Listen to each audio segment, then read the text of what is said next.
boombox speaker we're going to be comparing today is from two different brands: an old boombox speaker from Jbl and a new boombox speaker from Zealot. Regarding price, the Jbl Boombox2 is more expensive compared to the Zealot S89, and the Jbl Boombox2 being an old speaker, it's going to be difficult to get a brand new one, but there are a lot of used ones out there for sale. If you're looking to get one for yourself, you can check out the description in this video for purchase link. Okay, so today's one comparison is between the Jbl Boombox2 and the newly released Zealot S89. The Zealot S89 is a new speaker from Zealot, and the Jbl Boombox2 is an old speaker from Jbl. The reason for this sound comparison is to see how both speakers stack up against each other regarding sound, and for a better sound experience, I advise you use a headphone or you play from a louder speaker. The total output power for the Zealot S89 is 250 watts, and that of the Jbl Boombox2 is 160 watts. And regarding size, the Zealot S89 is bigger compared to the Jbl Boombox2. And if you're interested to know more information regarding their price, feature, and other stuff, you can check out the unboxing video on this channel, the unboxing video of the Zealot S89 and the Jbl Boombox2. I actually uploaded some video where I talked about their features and price and all that. Today we're just going to be focusing on which one actually sounds better among both speakers. So don't forget to drop a like, comment, and subscribe to this channel if you haven't. And if you like the beat that I'll be using in this comparison, you can check out those beats on this channel. I've actually uploaded some beats on this channel, so you can go check them out, and you can also drop a like and support. So I'm not going to waste much of your time. You know why you click this video. Let's get right into it.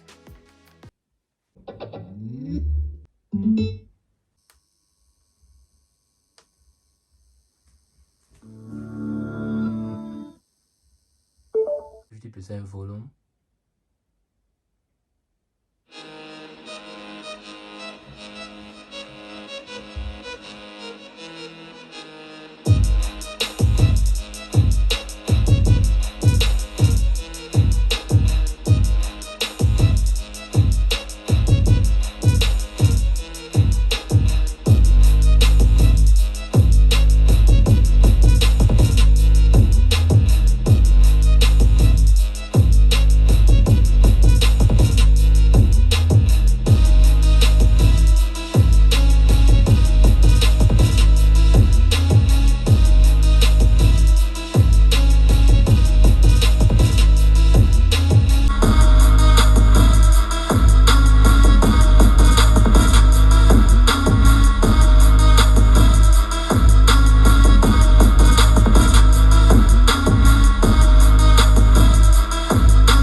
volume.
Volume.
Seriously, I'm beginning to love the Zealot S89. That speaker is massive. The Jbl Boombox2 actually did great despite being an old speaker from JBL. Being an old speaker, even to this day, it still got it. So the Jbl Boombox2 is a great speaker. The instrument separation is great on both speakers. The mids, the highs, the low is okay on both speakers. The sound from the Jbl Boombox2 is more calm, with the deep bass, that unique JBL sound. And the sound from the Zealot S89 is more loud with a much heavier bass. So I'll say if you want to throw a party, the Zealot S89 is definitely the right choice with the light feature and all that. But the Jbl Boombox2 is also great for party, but the Zealot S89 is just way more louder and has way more heavier bass compared to the Jbl Boombox2. The Jbl Boombox2 has a deep clean bass, so it all depends on what you're looking for in a portable speaker. So thank you so much for coming to the end of this video. Until next time, peace and love.